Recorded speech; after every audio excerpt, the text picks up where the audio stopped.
I'm Anna Carll, and I am a contemporary mixed media artist. Hello, I'm Chris Stafford, and you're listening to Art, the podcast where we get to know women from around the world of visual arts. This is Season 3, Episode 22.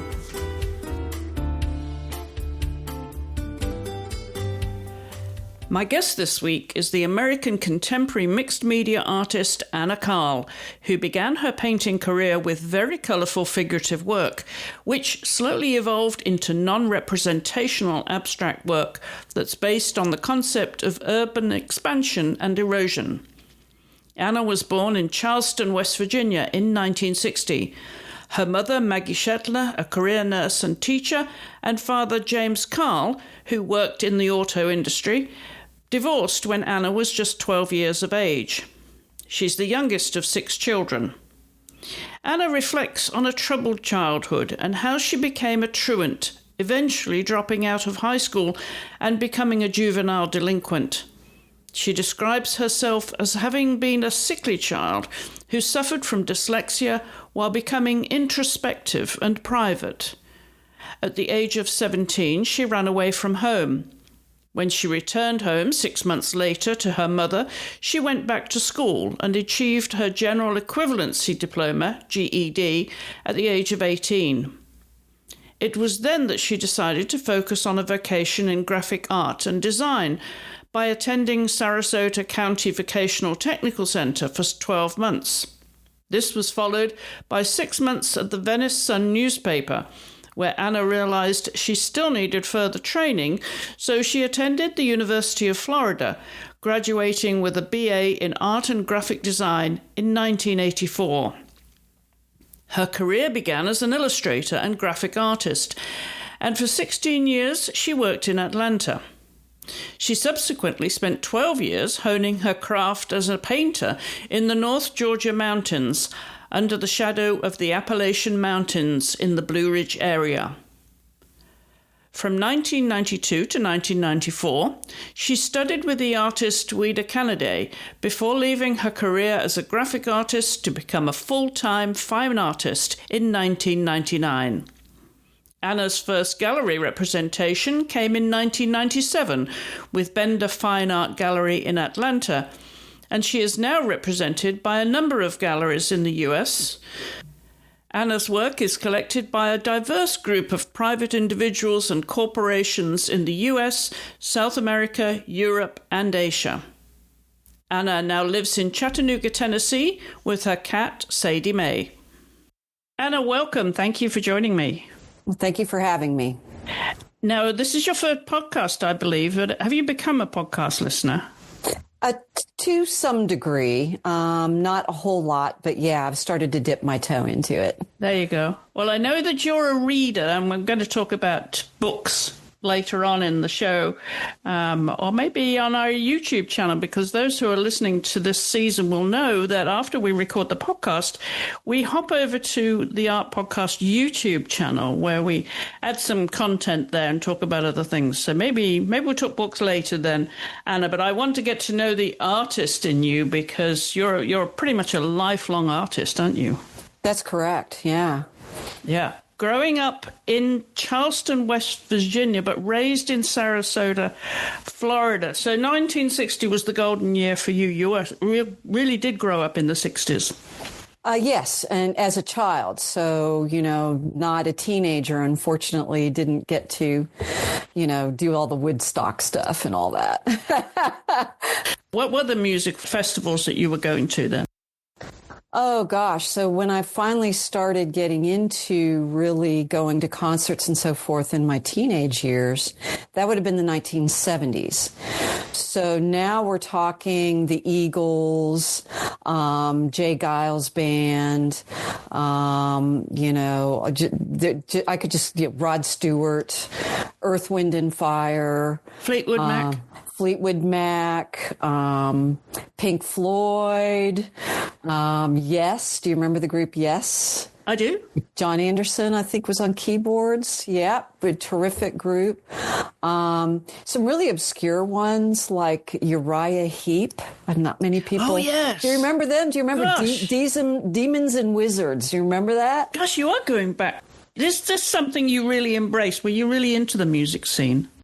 I really was. And, music has continued to be a pretty big part of my life, although my musical tastes have changed as I've aged.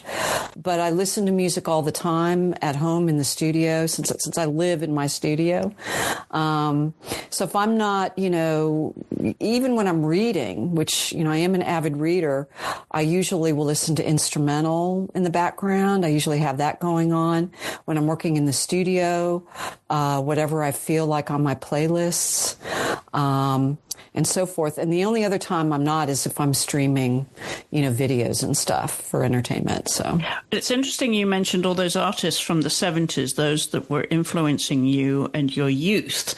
Yes. And yet your playlist is so varied as to what you're listening to today. I was pleased to see that Ottmar Liebert was on your list. I've been a lifelong fan of Ottmar.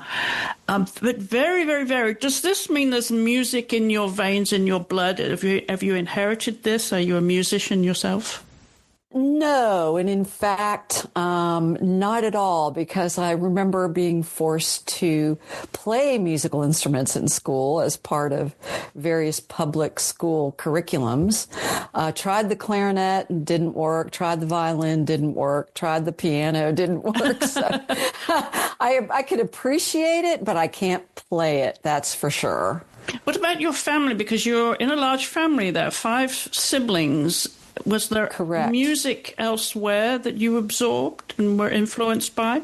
Not within the family itself. I do remember my mother loved opera, and she would go around humming and singing operatic stuff. Now, there's someone who had a voice and could easily have been classically trained. She had pipes on her. She could really sing. But she pursued family, marriage, family, kid, the whole thing, her nurse's career. And then also she was a gifted seamstress as well. She made a lot of our clothes, throughout our lives, when we were young. So, she could make coats, it was amazing. And she would get the patterns and so forth, and she would alter them. She would change the designs on them so that, we wouldn't see our coat walking down the street, on somebody else. So, and it was a different time. You're talking about the 60s and 70s, and people did a lot more with their hands back then. Yeah, out of need. Out of need, exactly. Interestingly, she was a nurse. Your father worked in auto parts, but I'm wondering about your grandparents on either side. What professions did they lean to? Unfortunately, given the timeline in which I was born, I was the baby out of 6 kids. All the grandparents had passed by the time I came along. So I never knew that. Well, actually, no. I do remember Grandma Carl, but she passed pretty quickly. I have vague memories about her, my father's mother, and I don't believe she ever had a vocation or a career of any kind other than family. I just don't know enough about her. And Grandma Carl and Grandma Shuttler and Grandpa Shuttler were both gone by the time I was born, my mother's parents. And I do believe, I am the keeper of the family stuff. So I have gone back and looked at genealogy information that was left to me. And I do believe they did run a small hotel, Grandpa Shuttler, and more like, I guess, what you call a B&B today, of its time in Oil City, Pennsylvania, where she grew up. And then I think Grandma Shuttler just, again, was family oriented housewife kind of thing. But if I go back in my ancestry on both sides of the family from Germany, we're basically peasant German farmers mostly. So I've got all that in my background. You have the soil in your bones, do you? Yeah. Do you lean towards that? Do you think subconsciously the nature and, things more rural? I would say so. And I think that, it became part of my thesis with my work is the push-pull of us creating cities not in harmony with nature. So I do recognize and utilize concepts of nature in my work. But I do think, for instance, I do putter around in my yard. But I'm not into vegetable gardens. That's not where I go, for that. But I do have herbs. I have lots of herb plants planted around the house and, various different types of greenery. And I'm good with house plants too. So it must be in my DNA. I'm wondering if that then is subconscious, that it's actually a spiritual experience for you then, being in touch with nature and the soil. Could be. I mean, I think we're all connected, cosmically and heavenly and all that. So I do really feel when I'm out digging in the dirt, if it's not too hot, because I do live in the South and there's not too many bugs, I can be quite happy digging in the earth. But summertime yard maintenance is a little bit of a misery in the South. Yes, for sure. Although you were born in West Virginia, you were raised in Sarasota, Florida. So at what point did you go south? So I would say, my parents didn't stay in West Virginia after I was born for not even a year. And they moved to the Atlanta, Georgia area. And that's actually where I have my first memories. Very, very young. And we lived briefly there for about 3 years. And then when I was right before I turned 5 years old, that's when we moved to Sarasota. And so that was obviously it was a culture shock from, for the rest of the family. Of course, I was so young, I was more malleable. I didn't really, have strong feelings about it, other than I remember when we all piled out of the Buick. My dad was fond of these big Buicks with bench seats. So the entire 8 of us squeezed into this car. And so we'd all piled out of the car and we ran into this house and we turned on the water. And I remember it was very salty. So because, the water table in Florida is you dig down just a few feet and you're going to hit water in Florida. So it was very salty water to me. I do remember that vividly. So it was but back then we were completely unmonitored, from kids today whose every minute is watched, through, parenting kids today is very, very different from when I grew up. Yeah, we had a freedom, didn't we? We did. Once we got home from school, we were off the leash. Exactly. When we were always outside, you couldn't, they literally had to drag us in kicking and screaming to eat dinner, right? And now, come now. Exactly.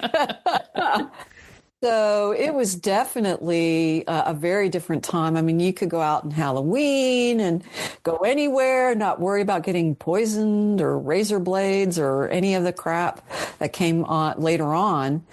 As I'm not sure we matured. I'm not sure we've matured as a country, but or as a society, but it's certainly much more of a challenge to raise children today. I'm curious about your relationship with your mum, because I know your parents divorced and your father went his separate way. But what was your relationship like with your mum? She seems like she had arts and crafts in her bloodstream too. Yeah, she did, certainly to a large respect. And she also had a very green thumb. So I know, and what's interesting about the family dynamics, the 3 oldest children, both physically and emotionally, took after my father's side of the family, which has more of a Scottish imprint mixed with German. And the 3 youngest of us took after my mother's side of the family, which was almost solidly German, and both in looks. So there's like this division, half and half, where the three oldest looked more like like dad, and the three youngest looked more like mom. And so I would say because of that, she did have a level of creativity that she passed on to me. And certainly, not only being a nurse, but also being a gifted seamstress as well, and using her hands and so forth. And I can remember, memories of her trying to teach me to sew. And of course, I didn't want to be there. I wanted to be outside, right? Playing with kids. But those early lessons from her came back to me very strongly when I moved to Chattanooga here 12 and a half years ago and got involved with Book Arts at the Open Press, which is a group of us that we make handmade books. And usually art-related themes. And so the stitching, learning like Coptic binding and Japanese stab stitch and the long stitch, and we call it the pamphlet stitch, but in sewing circles you call it the running stitch. I remember Mom teaching me that, and then how that just sort of morphed into my ability to pick up on book arts, which then cross-pollinated into my fine arts practice when I started doing wall hangings. So all of that stitching from my mom from those early years, I remember that. What was interesting about my relationship with my mother young is that she took off from work, from nursing, and did the whole seamstress thing and the at-home mom for the first 5 years that I was alive. And then all of a sudden one day, and this is what parents of that generation did, she dressed on a Monday morning, she dressed me up in, sort of going out somewhere clothes. She piled me into the car and she took me to Hansel and Gretel preschool. And she dropped me off with strangers and basically said, this is where you're going to be until you go to school. And she drove off and left me with these strangers. And so there was there was no preparation. There was no discussion that, hey, you're going to start preschool and let me tell you about it. And this is what's going to happen. There was none of that in that generation of parenting. They would lay down the law by decree and you just got in line or you got smacked, because corporal punishment was another part of growing up in that time. So until I entered Catholic elementary school, where the nuns would hit you, your parents would hit you, your neighbors' parents would hit you, all of that. If you were misbehaving, you were smacked, So very different time. So after she dropped me off with these strangers, of course I hated it. I didn't know these people and all these strange kids, right? Nobody from my neighborhood. So I felt abandoned, really, and emotionally, and I started getting migraine headaches because of it. So I had this trauma that morphed into migraine headaches, and they stuck with me all throughout my life. They did lessen to a certain degree once I got older, but I really didn't get rid of migraines totally until I went through menopause, which I thought was interesting. But so that early psychic break with my mom kind of really made me a much more quiet kid and became more internal, more introspective, didn't talk a lot because it was, just that weird event. Now, I will say that later on, I got to know my mother after she dropped me off at Hansel and Gretel, she signed on for the 3 to 11 shift at the hospital and went back into nursing because we needed the money for the family. And so that meant when we got home from school, she was gone to work.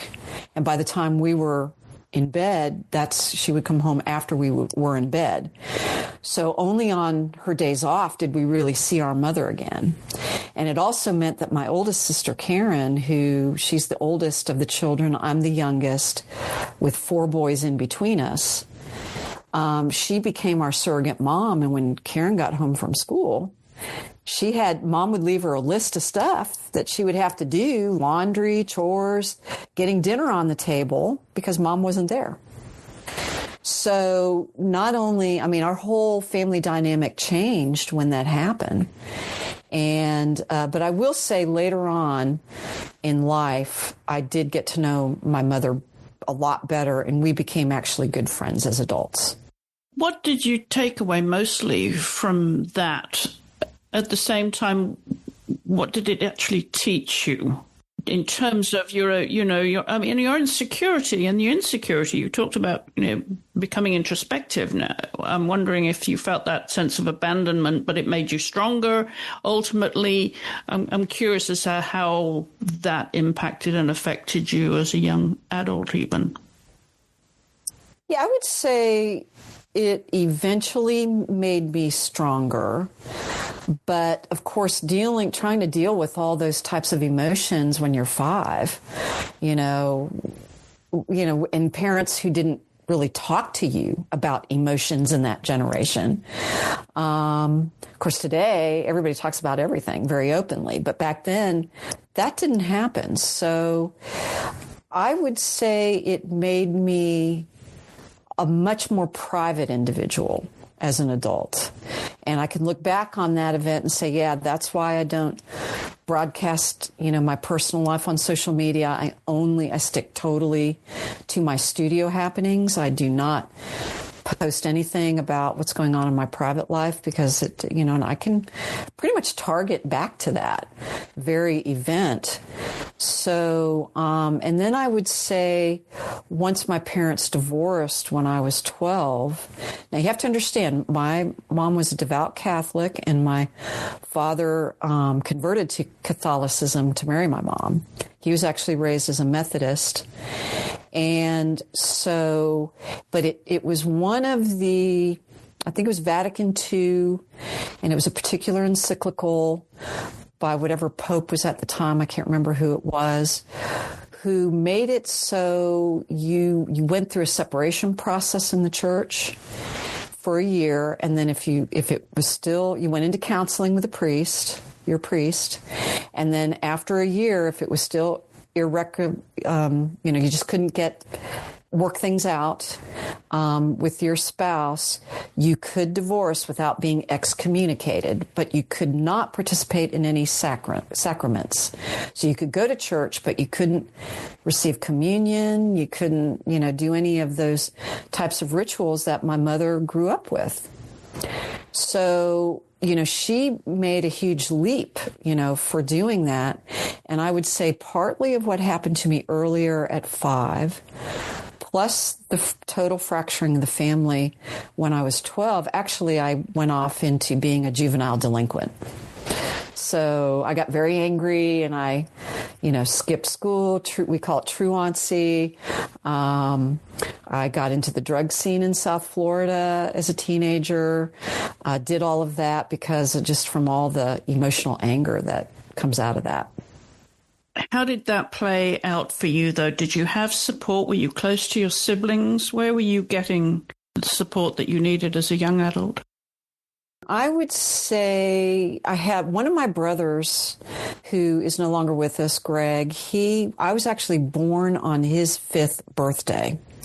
So we shared the same birthday, 5 years apart in age.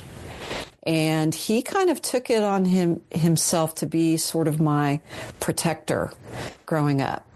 So it was kind of a double-edged sword. On the one hand, I could talk to him like none of my other siblings at the time. And on the other hand, I was skinny. I was kind of a sickly kid. I was introverted. I was, very quiet because of what happened, at 5, that major abandonment issue. And I had bully me tattooed across my forehead, right? So I was like the perfect kid for bullying. Nobody came near me. And I didn't really put it together until later on in life, having a conversation with Greg, that my brothers who preceded me through school made it known to everybody that if you mess with our little sister, you mess with all of us. So, Everybody would just kept completely leave me alone. I was never bullied. It was really interesting. But on the other side, they ran off all my potential dates as well. So even though I had this great, resource and support from them, I didn't get any dates until I was like maybe 17 or 18 when I started dating. And they were largely gone. They had moved out and were gone out of my life at that point. So how were relationships impacted with that? Oh, I would definitely say that it had a pretty big, along with other things that happened in my childhood that I don't want to talk about. But I would say it definitely affected how, levels of intimacy that I could have with a potential partner, obviously. And as it stands today, I am single and I do live alone and prefer it that way. So I'm a dedicated bachelorette for the rest of my life. This is a permanent decision, is it? It is. And it's, and I did give it the old college try. I've had lots of boyfriends in my life. I lived in sin 4 times, right? Never married, never had children. That was also a conscious decision. I knew I didn't want to have children. I wanted to be very career oriented. So I did make that choice. And I come from a really huge Catholic family and with millions of cousins out there in the world. So there wasn't any familial pressure for me to procreate, which was good. And all of my siblings, say 4 of us, had children out of 6. So plenty of grandkids and all that stuff.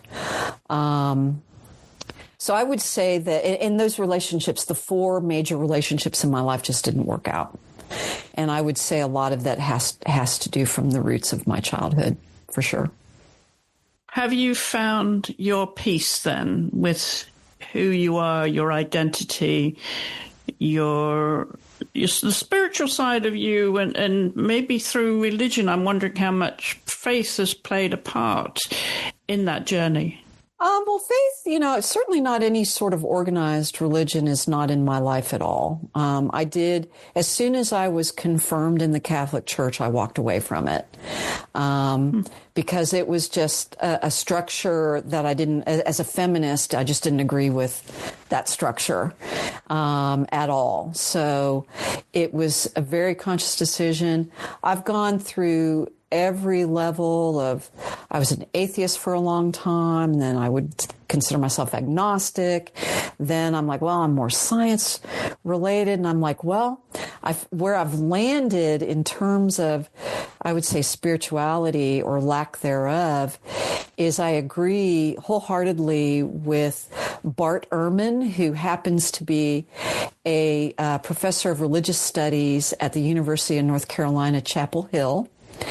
And he's been interviewed by Terry Gross on Fresh Air, which is something I've listened to most of my adult life.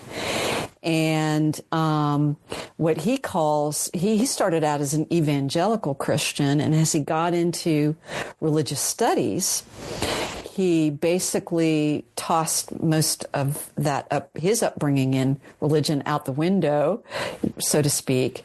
And what he calls himself is he is a practicing atheist and a hopeful agnostic. So I really actually like that a lot because, quite frankly, I really don't know. I don't know if there's a God. Everyone could be right that there's a God. So I'm not comfortable saying that absolutely, definitely that there's no, higher power of some kind.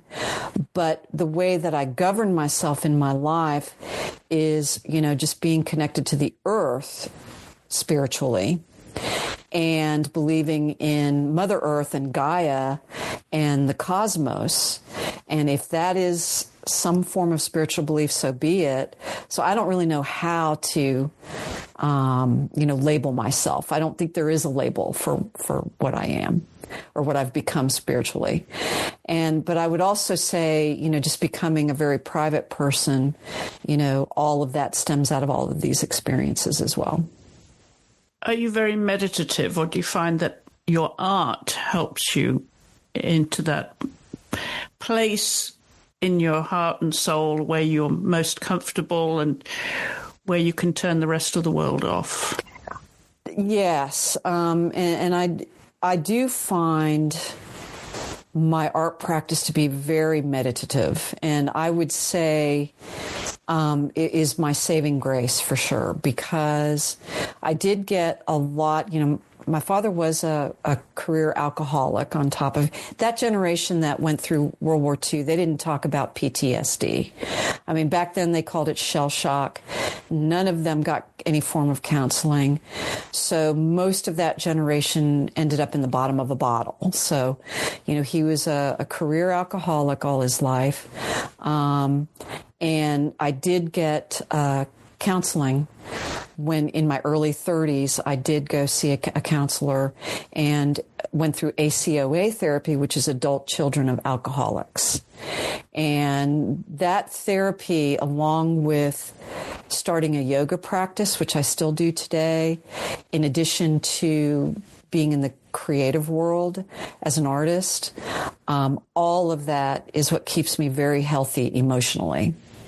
So I'm very, very happy with where I've landed and how my life is structured and where I'm at as an individual. How does being an artist frame your perspective of the world, or is it the other way around?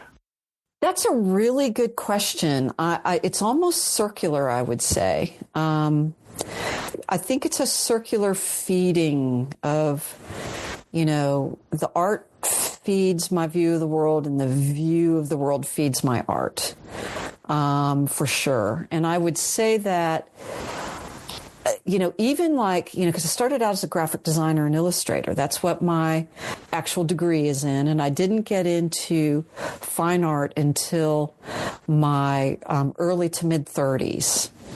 So it was right around the time when I started a yoga practice and was going through therapy. I mean, it really kind of changed my life. So I was originally in a very high pressure industry with graphic design industry, print media, meaning that I did a lot of logo and corporate identity design, a lot of brochures, pocket folders, point of purchase, packaging design, all that kind of stuff. And a lot of that has gone away. I mean, there's still corporate identities for companies, absolutely, but it's all becoming a virtual presence. And when our industry went on the internet and went digital, I missed working with my hands. So that's when I started taking painting classes and got into the fine art aspect. And so when I'm out in the world, or if I'm at a restaurant and I'm reading I'm looking at a menu, whether it's virtual or, a physical menu they hand you, I'm looking at the design going, this is a terrible design.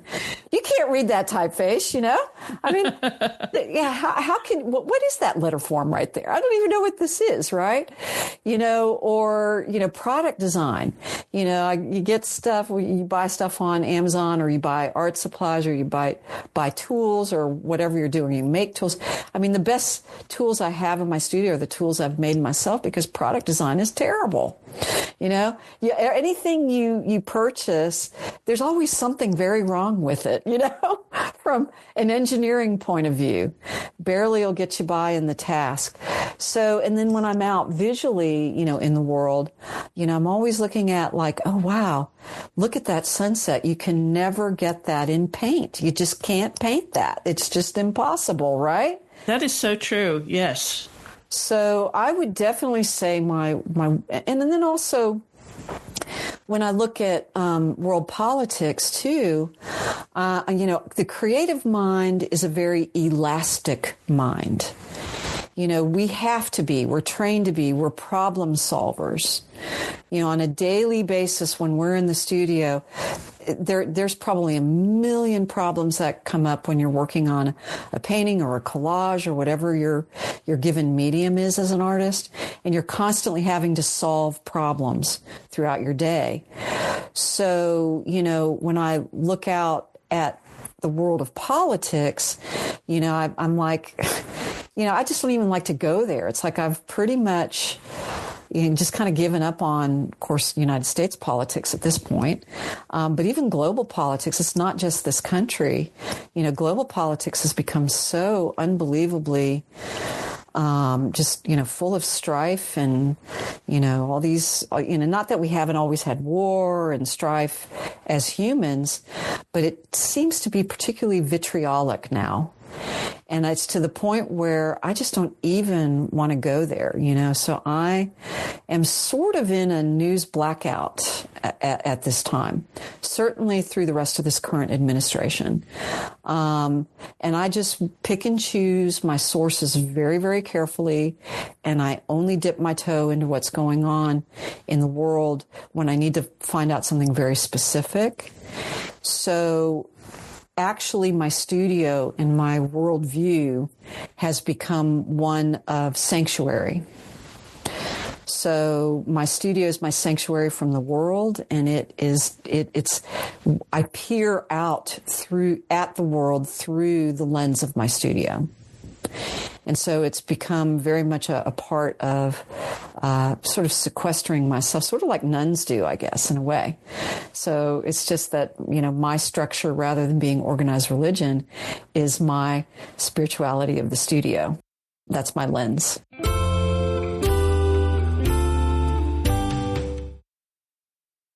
Your art started early, but in different forms. I'm wondering then, when you decided where you were going to go to school, that if that was more for a functional career rather than now it's an artistic and performative style of art than what you did as a young adult for a living. So I'm wondering at what point you said to yourself, actually, I'm an artist, I'm a fine artist, that's who I am. Yeah, there is a point of departure from one career to the next. So, the timeline sort of went, very happily being a graphic designer and illustrator from when I graduated from the University of Florida in 1986. I went directly to Atlanta, Georgia, because I felt like I needed a large city with lots of potential clients, right? For the graphic design industry. And so I settled in there. I was there for 16 years and I had a great career. I started out working for other people for the first 3 years just to kind of get my chops, learn the industry, learn from people and creative directors within these entities that could teach me the nuts and bolts of the industry. And then after 3 years, I went out on my own and started developing relationships with my own clientele. So that went on, of course, when the graphic design industry went online and the internet happened. I was starting to really feel, this isn't really where I want to go. So I actually started spending more time on illustration and less on graphic design. And I was in between client meetings in Atlanta over off of Howell Mill Road in this sort of light industrial area. And I happened upon a place called the Artist Atelier. And it was founded and operated by, it was a co-op, but the founder of it, Ouida Canaday, and it's O-U-I-D-A, Canaday, Ouida Canaday, she was probably one of the premier portrait artists in Atlanta and somewhat of a matriarch of the art scene. And she, along with Joe Perrin, who was the dean of the Fine Arts College of Georgia State downtown, the two of them started the Piedmont Arts Festival. So I walked into this storefront, and it turns out that it was a gallery in front, classrooms in the back, and then artist studios off to one side. And Ouida happened to be there manning the front desk that day. She was in her early 70s when I met her, and she was in remission from leukemia. So we only had her for another 2.5 years after that. But I struck up a conversation with her, and her first name was Anna, but she went by her middle name of Ouida. But we just really clicked as we started talking. And she took me around this co-op and explained what they were doing. And I was like, wow, this is great. And she handed me a brochure about it. And this was 1992, I believe, maybe closing in on 93. And then I went away and went to my meeting with my clients, and I thought about it. And 2 weeks later, I signed up for a Monday night painting class with her. And that's what opened the door into the fine art world. So it started off being a hobby, and it continued in that realm as really more like art therapy for myself.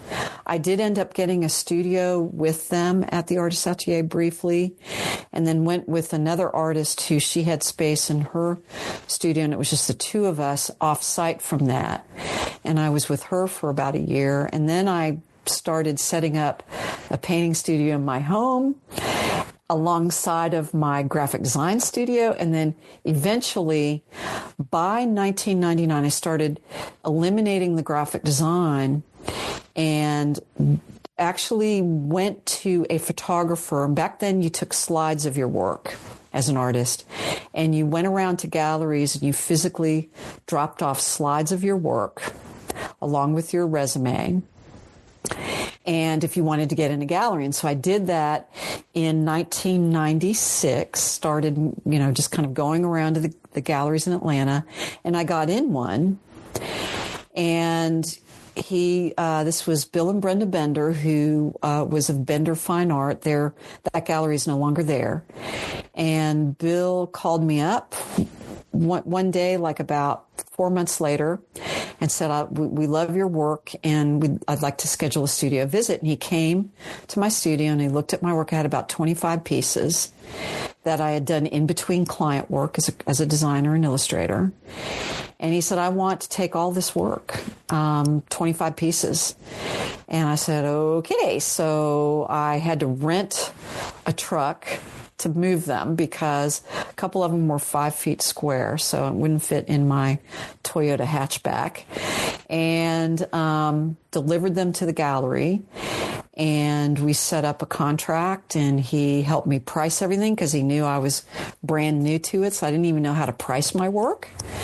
And he said, well, I think I can, what he asked me was, how much do you need to make off of this work? And so I kind of just thought about it for about a couple of minutes, and I said, okay. So I'm imagining that the larger work, because it's longer, it takes more time to work on larger work than it does on smaller work. And of course, at the time, I didn't know how wrong that was going to be later on.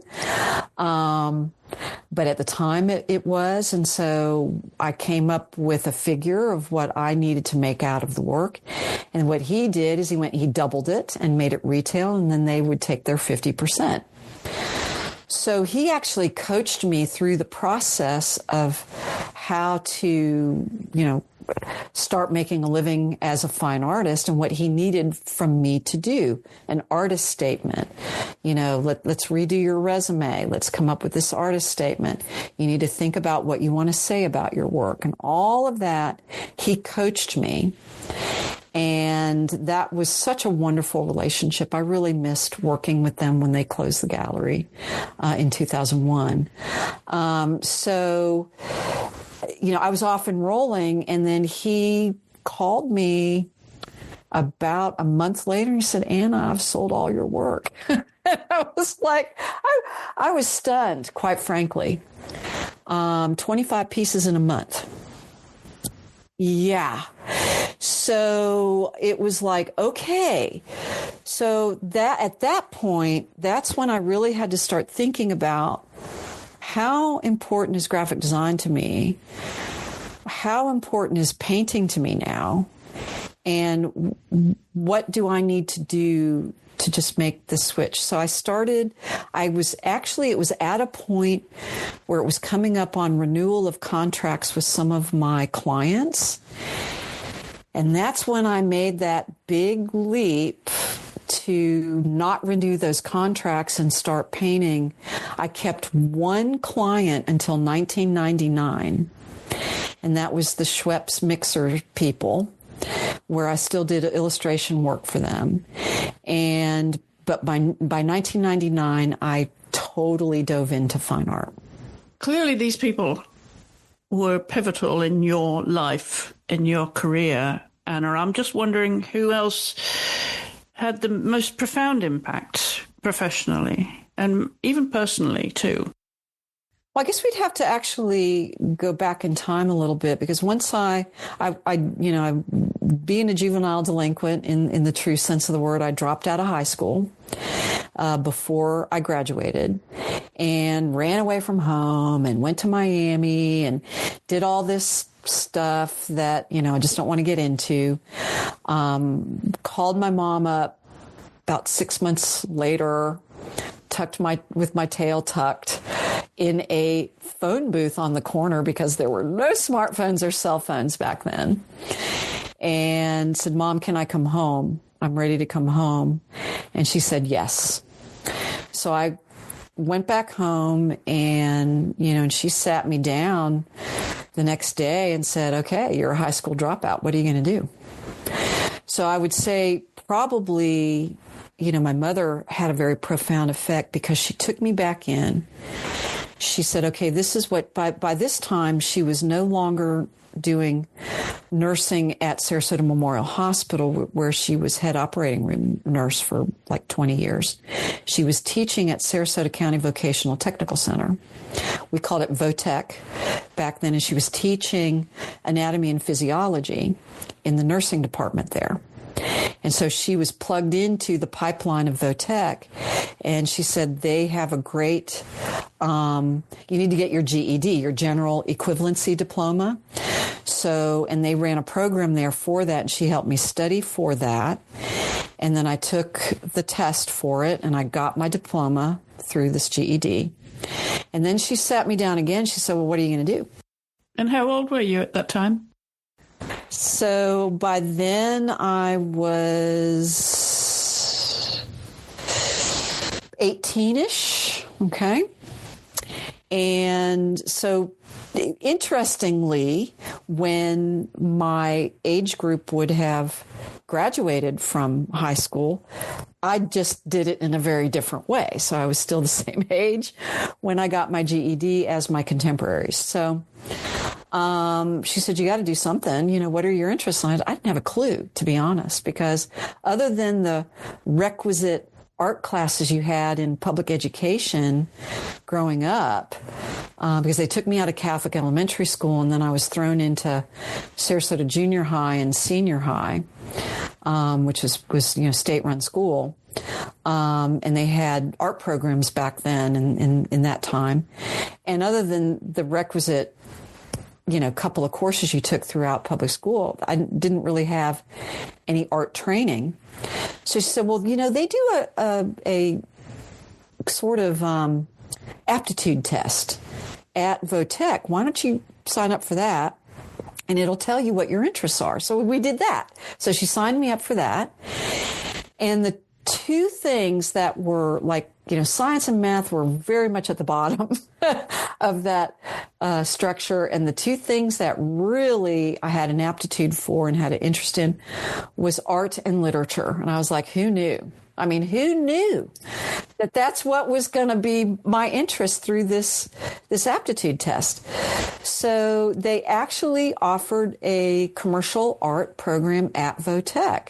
And this is basically what we call trade school, where you went Monday through Friday, 9 to 5, and you did it for a year, and that was your training. So I signed up for the commercial art, and my instructor there was Harold Kanar, and I loved that man. He was such a good teacher, and I did end up being his star pupil, which was great. And I really took to commercial art and graphic design. And he would, I would say, between my mother and Harold Kanar, my mother helped me save my life, and Harold Kanar helped me on my journey towards into the creative fields. And so those two are major heroes in my life. To really, I'm my own hero in that I recognized that the path that I was on of being a juvenile delinquent was a dead-end street, and I was going to end up dead if I just didn't change my life. So I would say myself, my mother, and Harold Kanar, the three of us got me on the right path and got me actually, really, doing something very positive with my life and gave me a career. And then, of course, the fourth person would be Weta Canaday in teaching me how to push paint around and get me started into the fine art world. So those bumps in the road then, they smoothed out, and if you might look back now and say, well, they were the failures of my life, but they set you up for success later.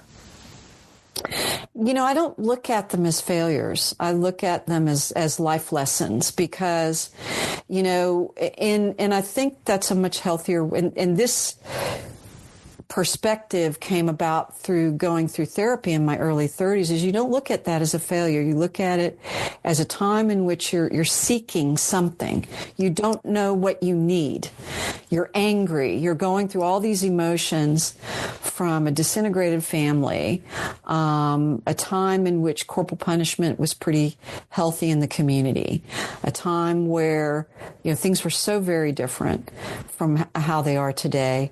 And of course, being off the leash as we were in our generation as kids, you had to use your imagination more than what they do today. So I actually look back on that too and say, all of that has fed into the psyche of who I am as an artist. And, if I was born now, of course, I wouldn't be who I am. So, I don't see them as mistakes or failures. I see them as life lessons. And quite frankly, it set me up to have a very strong will because I've been to the bottom of the barrel. I know what it's like to claw your way back out. And it's given me an iron core to my being. So it's made me very, very strong going through what I went through. So what would you say were the best decisions that you made that got you onto this pathway to where you are today as a very established artist? Well, again, recognizing that the path I was on back then was a dead-end street.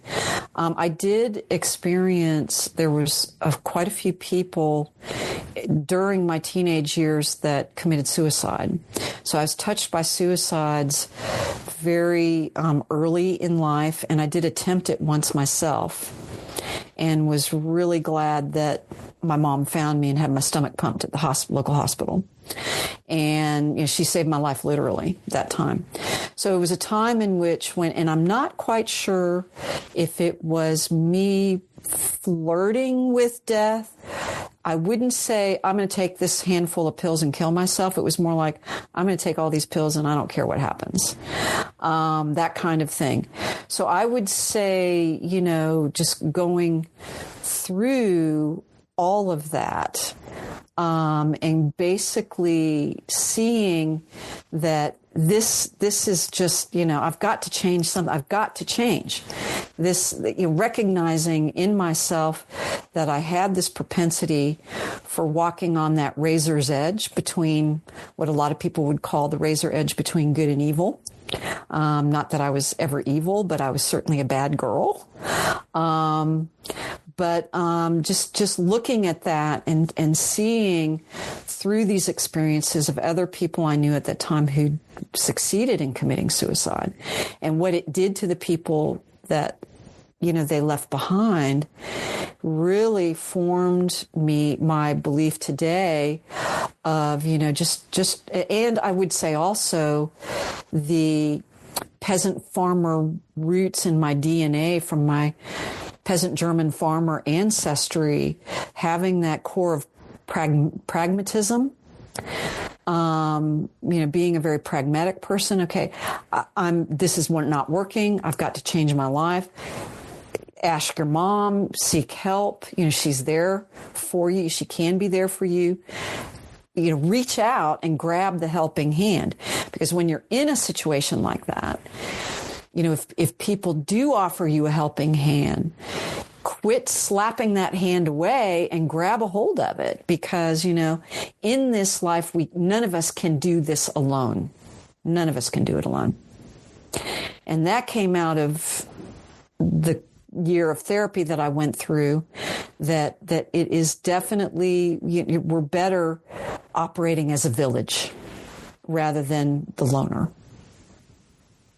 How do you think now your family and your friends would describe you? Because you seem to be a very rounded, well-rounded person, very stable, as you say, at your core, and yet the extrovert in you is the artist as well, which comes from a very central place in you. So I'm wondering how that comes across in your personality and what those closest to you would say about you now. I would think that they would say that I'm, just someone who gets the job done. I get offers from, for collaboration projects. I've asked other artists to collaborate with me on public art projects here in Chattanooga. So people know that they can rely on me as a team member, certainly in the creative field. A lot of artists come to me for advice, and I'm also very active in an organization here called AVA, which is the Association for Visual Arts, and we have a twice monthly critique group where we get together at the AVA offices up on the North Shore here in Chattanooga. And, and I'm very active in that. I do only make it usually to one meeting a month. I can't do both, but, I'm there to help mostly. I rarely bring my own work in, but I'm there to be there to respond to other artists. And I do teach workshops through various entities, one here locally, as well as other entities in other parts of the country.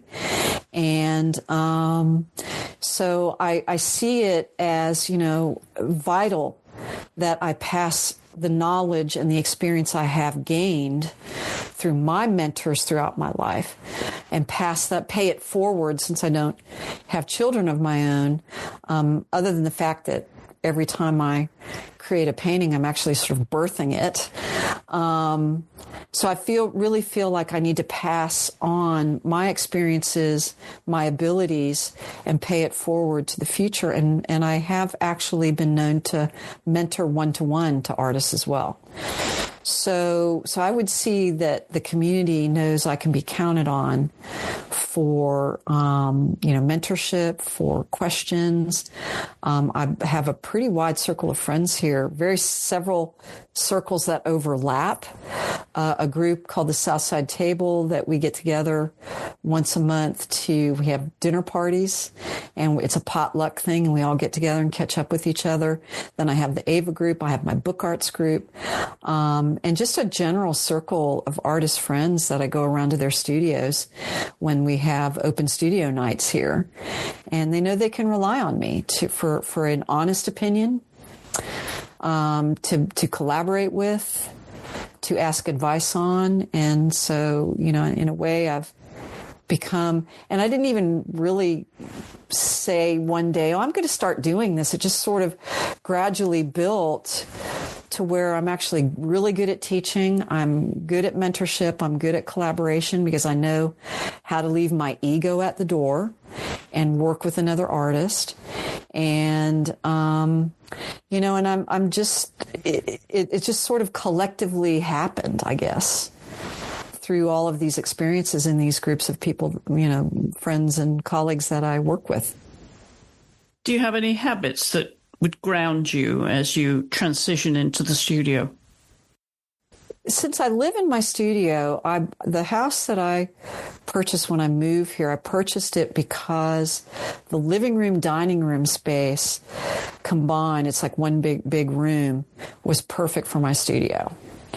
So it's 1,000 square foot bungalow where the biggest space is my studio space. So that kind of gives you an idea of how important that is in my life. When you walk in my front door, you're in my studio. It's front and center.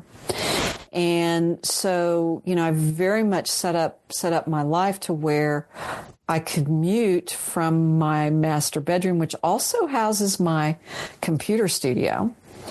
I commute from that to the kitchen for breakfast, and then I commute from the kitchen into the living room, dining room, where when I walk through that door, I just pick up where I left off. And I know that when, I do have a sitting room, the second bedroom in this bungalow I set up as a sitting room. But it also does house storage for paintings as well. I mean, I live in my studio. But I do go in there and read for quiet time. So I would say when I walk in the studio, from one room to the next, it's almost like, if you think of it as a virtual reality, when I walk through that door, I'm there 100%. So it's just, okay, go over to my work table, start working on, just pick up where I left off. I believe that, there's a pretty famous artist, Chuck Close, which most people have heard of. I know he was sort of denounced through the Me Too movement, but he still has been a major artist here in the United States. And he has a great quote that I use, that inspiration is for amateurs. The rest of us just show up and get to work. And that's exactly what I believe. You just walk into your studio and you get to work. So I don't need to meditate. I don't need to look at what's going on so much as just walk up and start working on it. And I just pick up where I left off. And, and then I would say at the end of my work day, and I have pretty standard hours in terms of, I usually get up around 5 a.m. I'm an early riser, and I'm in the studio. I like to kind of have a slow tea and breakfast time, and I ease myself into the day. I go in, I answer any kind of correspondence through email or anything I need to address. Spend about an hour doing that. And then I walk into the studio, and I'm there at 8, and I work till 4:30. And then when I usually stop work, I immediately start doing yoga. Just walk right into my yoga practice, which I do in my studio. I just roll out my mat and I start doing yoga stretches. And that kind of works out all the kinks of the day. And so I'm not sure that I don't really sit there and breathe a lot and do meditation through yoga, but just the process of going through yoga and being mindful of my breaths, the inhale and the exhale, of the various yoga moves that I go through. And, the mantra that I learned through the Pierce program in Atlanta, which is where I learned how to do yoga through them, Margaret and Martin Pierce. And Martin is no longer with us. I'm not even sure if the Pierce program still exists in Atlanta. But just being very mindful of, you inhale love and you exhale compassion. That was sort of the mantra that, you went through with the Pierce program. You inhale love and you exhale compassion, so that what you're inhaling and exhaling is the part of the global community. You only want the love, and you want to exhale compassion for your fellow human. And that to me is beautiful. So that sort of breath pattern and being mindful of it is sort of just so doing the work in the studio is meditative, because I just dive into it. As soon as I walk in, I'm there 100%. And then ending my day with yoga and, before I prepare a meal for the evening, it's a beautiful cycle, daily cycle for me. I'm wondering, since you live alone, and if you have someone that you show your work to when it's first finished before it goes public, and which, together with that, is the most important aspect of your art? Is it the actual creating, the process, or when it becomes validated in front of the public? Yeah, that's the biggie, isn't it, for all artists? Yeah. So, do you have enough personal validation for your own work before you throw it out there? I would say that I do. Again, for whatever reasons in my personal and emotional makeup, that's, the path that I've gone and where I'm at today, I really do believe in my own abilities to create really good compositions. And in fact, I'm sort of known for really, really good composition work. And part of it, I think, stems from the fact that I'm dyslexic, which is basically cross-motor dysfunction in the brain. I'm left eye dominant and I'm right-handed, which causes vision issues in the brain where there's a disconnect from one side of the brain to the other. And in fact, my optometrist was 12 years old. He was the one that diagnosed it. So dyslexia shouldn't be seen as a mental illness. It's a cross-motor dysfunction in the brain, where visually, if I'm typing on a computer or writing, by hand, I transpose letters and numbers. And so I have to really pay attention, but it's only with output. When I input, I can read just fine, but I could never speed read. I am a careful reader. And occasionally my brain will replace a word in a sentence that is very similar to the sentence in print or the word in print, and it will completely change the meaning of the sentence. So occasionally I'll be reading and I'll just go, that made no sense whatsoever. And I'll have to go back and reread a sentence. And that's another thing that dyslexia does. But it's not a mental illness. It's a cross-motor dysfunction in the brain. But the weird thing about this is that the brain, the human body, is such an amazing machine. And I learned that through my mother being a nurse and then also taking 2 semesters of anatomy and physiology in college as a science credit, is that when you develop a disability, the rest of your body tries to compensate for it. So for instance, people who go blind in their lifetime, their sense of smell, taste, touch, and their hearing gets better, gets more acute.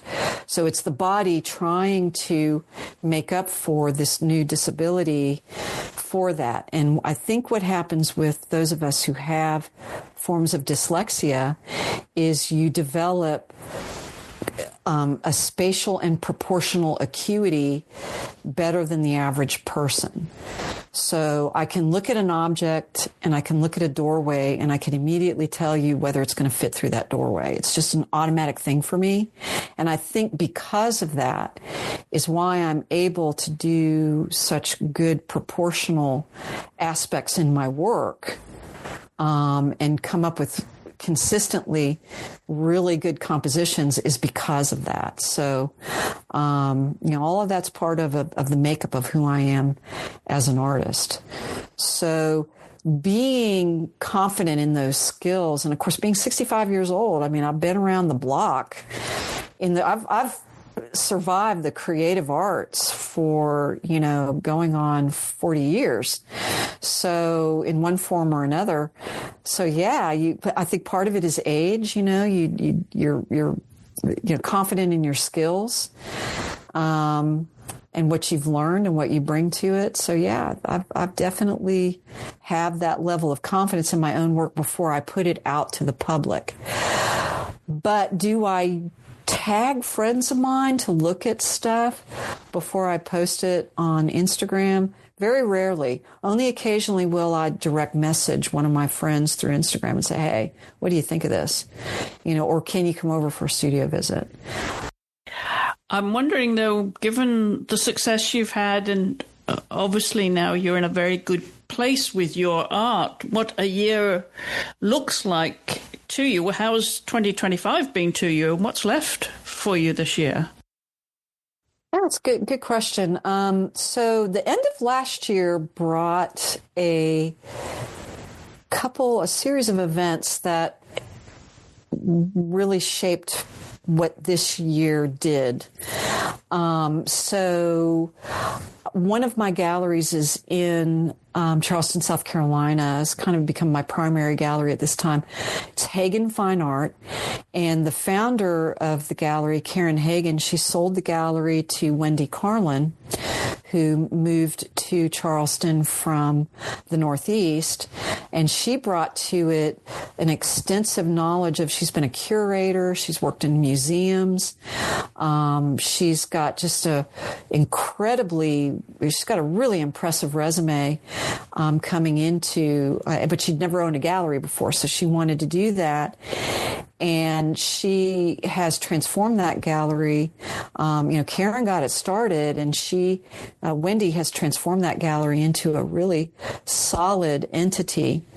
And a couple of things that she's been testing the waters on is to get, a select few of her artists up on the Artsy platform, which is the high-end fine art platform.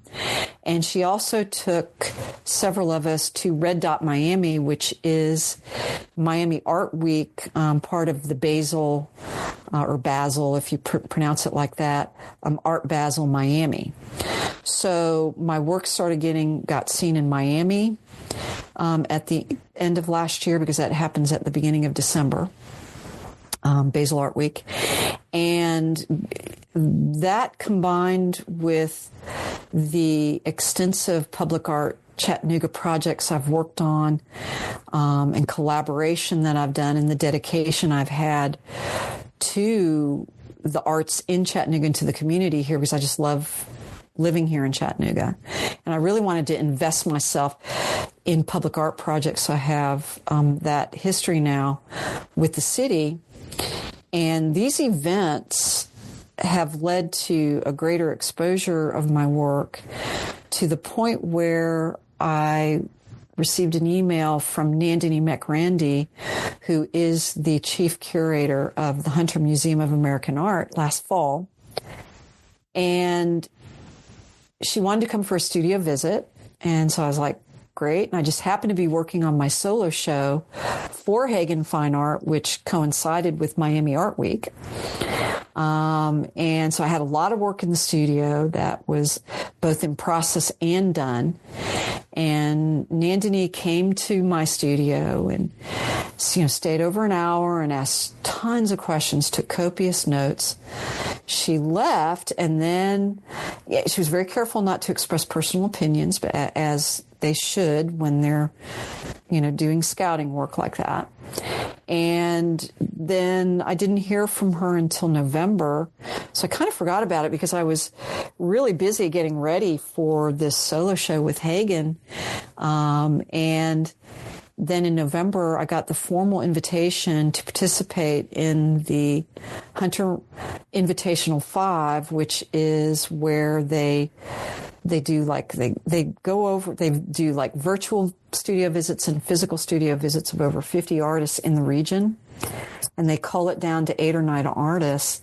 And then they invite you to do a group show at the Hunter Museum. So this will be my first group show in a museum. And I'm just so thrilled and honored and humbled that I made the cut to be in this show with some incredible artists throughout the region. And that has dominated the landscape of this year. Well, we'll put links in the show notes so people can jump on your website and find out more about these shows that you have the rest of the year and coming into 2026 as well, Anna. So thank you very much for sharing that with us. And we're going to jump over to YouTube now and extend our conversation a little bit more. I have some other things I'd like to chat to you about there. But for the podcast, Anna, thank you so much for taking time to do this and allowing us to get to know you a little bit more. It's been an absolute pleasure. And don't forget to slide down the show notes where you'll find a link to Anna's social media and her website. You'll also find a link to our social media. You can reach us here via email, of course, at theartpodcast@gmail.com. That's art with 2 A's. We always love to hear from you. If you have any questions or suggestions for guests, do drop us a line. And if you have a minute when you're on your podcast app, either Apple Podcasts or Spotify, do leave us a rating and review, because that helps others to find the show amongst the thousands of podcasts out there. My thanks again to my guest this week, Anna Carll, and to you, as always, for listening. We really appreciate your support. I'll be back in 2 weeks' time when my guest will be the American director and cinematographer, Ellen Kuras. So I do hope you'll join me then.